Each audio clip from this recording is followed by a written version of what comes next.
KP Malik, बहुत ही जाने माने पत्रकार, वीरेंद्र सिंह जी हमारे स्टेट हेड, आप सभी का स्वागत और धन्यवाद।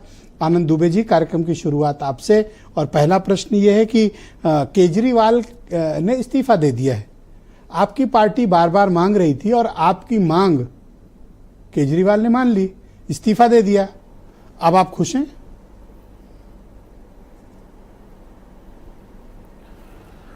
नहीं ब्रजेश जी, इसमें खुश होने और नाराज होने की कोई बात नहीं है। केजरीवाल के पास कोई विकल्प भी नहीं था। वो चाहते तो बिना कामकाज के मुख्यमंत्री बने रह सकते थे, क्योंकि इस जमानत को आम आदमी पार्टी ने ऐसे बताया जैसे केजरीवाल जी को जमानत नहीं जन्नत मिल गई हो।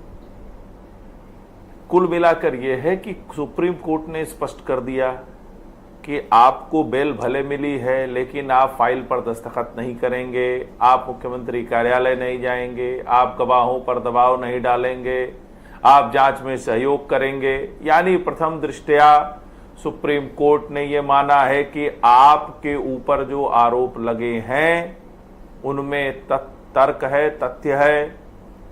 इसके अलावा आपको जांच में सहयोग करना पड़ेगा और साथ साथ आप एज अ मुख्यमंत्री फाइल पर दस्तखत और अपने कार्यालय का इस्तेमाल नहीं करेंगे। तो अब केजरीवाल जी के पास बचा ही क्या है। लेकिन देखिए, केजरीवाल जी अंत तक अपने फैसले पर बने रह जाएं, ये बहुत बड़ी बात है, क्योंकि उन्होंने तो बहुत कुछ कहा। उन्होंने तो बच्चों की कसम तक खाई थी कि मैं कांग्रेस से हाथ नहीं मिलाऊंगा, मैं अपने बच्चों को कसम खाता हूं। अन्ना हजारे जी से क्या क्या वादे किए। तो केजरीवाल जी ने इस देश में राजनीति को यू टर्न मॉडल दिया है।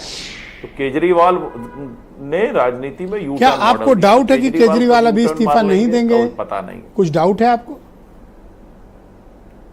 नहीं ब्रजेश जी, ये तो खुद केजरीवाल जी को भी डाउट होगा अपने ऊपर कि वो दे पाएंगे कि नहीं दे पाएंगे। मेरी या आपकी तो बात ही नहीं है इसमें केजरीवाल स्वयं डाउट में होंगे कि वो खुद इस्तीफा देंगे या नहीं देंगे। वो कब यू टर्न मार लें, कब क्या कर दें, इनका कोई भरोसा नहीं है। और दूसरी चीज तो ये है कि मुझे लगता है कि अगर उन्होंने वाकई जो कहा है इस्तीफा दे दिया, तो एक बात और बहुत स्पष्ट है कि दिल्ली में लालू पार्ट 2 की जो है शुरुआत होने की सुगबुगाहट हो चुकी है। हो सकता है आपको लालू पार्ट 2 दिल्ली में देखने को मिल जाए। हो सकता है केजरीवाल जी अपनी पत्नी को मुख्यमंत्री बना दें। लेकिन इसकी भी गुंजाइश मैं कह रहा हूं कि मुझे इसकी भी गुंजाइश कम दिखती है कि अंत तक केजरीवाल जी अपने फैसले पर टिके रह जाएंगे और केजरीवाल जी का जो राजनीतिक चरित्र है वो इसी तरह का है। आपकी बातों से मुझे ऐसा प्रतीत होता है आनंद जी कि आप केजरीवाल के इस फैसले से थोड़ा आपकी पार्टी और आप हतप्रभ हैं कि इस आदमी ने किया क्या, इसीलिए आप कह रहे हैं कि देंगे या नहीं देंगे, लालू पार्ट 2 होगा। कुछ तो कंफ्यूजन है आपको। ब्रजेश जी, ये इनकी पार्टी हतप्रभ है लगातार, आम आदमी पार्टी। उनके कार्यकर्ताओं से, उनके नेताओं से पूछिए, उनको खुद नहीं पता है कि केजरीवाल जी क्या करेंगे। क्योंकि ये पार्टी जो आम आदमी के नाम पे शुरू हुई वो सिर्फ केजरीवाल तक सिमट के रह गई। जिन लोगों ने इस पार्टी को बनाने का काम किया, एक एक को केजरीवाल ने बाहर फेंक देने का काम किया, बाउंसर लगा के पिटवाने का काम किया, और जो बचे खुचे हैं उन्होंने स्वीकार कर लिया कि नहीं भैया हम आपके नीचे जो है हाथ जोड़ के पड़े रहेंगे। तो केजरीवाल जी का कोई भरोसा नहीं है, उनकी पार्टी। पर दिल्ली में आपके पास रीजनल लीडरशिप ऐसी कोई नहीं है आनंद जी, जहां पर आप केजरीवाल जैसे नेता का मुकाबला कर पाए।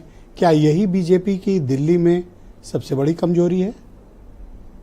नहीं, आप देखिए ना, दिल्ली में 7 की 7 सीटें जो है भारतीय जनता पार्टी को जनता ने जिताया। जनता केजरीवाल की हकीकत को देख चुकी है। भारतीय जनता पार्टी में दिल्ली में एक से बढ़ के एक नेता है। हमारे पास दिल्ली में कई बड़े नेता हैं। इसके अलावा भारतीय जनता पार्टी के पास एक पूरी नेतृत्व की लंबी फहरिस्त है। भारतीय जनता पार्टी एक संगठन के रूप में काम करती है और संगठन आपके मन में कोई कसक है कि आप पहुंच सकता है? सब जीत लिए लेकिन दिल्ली हार जाते हैं, आप कोई कसक है ना? कुछ तो ब्लॉकेज है आपका अभी इस पे? नहीं देखिए, निश्चित रूप से हम दिल्ली हारे हैं, और दिल्ली हारे हैं तो हमने चिंतन किया है। और दूसरी चीज ये भी है ब्रजेश जी कि जनता के सामने आ गया ना कि किस तरह से दिल्ली जल बोर्ड में घोटाला हुआ। ईडी जांच कर रही है, अभी 8 करोड़ 80 लाख की संपत्ति कुर्क हुई है। हजारों करोड़ का घोटाला है, डीटीसी बस घोटाला, 1000 बसों के खरीद में। इसके बाद दिल्ली में सड़कों की हालत खस्ता हाल है, दिल्ली में साफ सफाई की स्थिति खराब है, दिल्ली में धन्यवाद।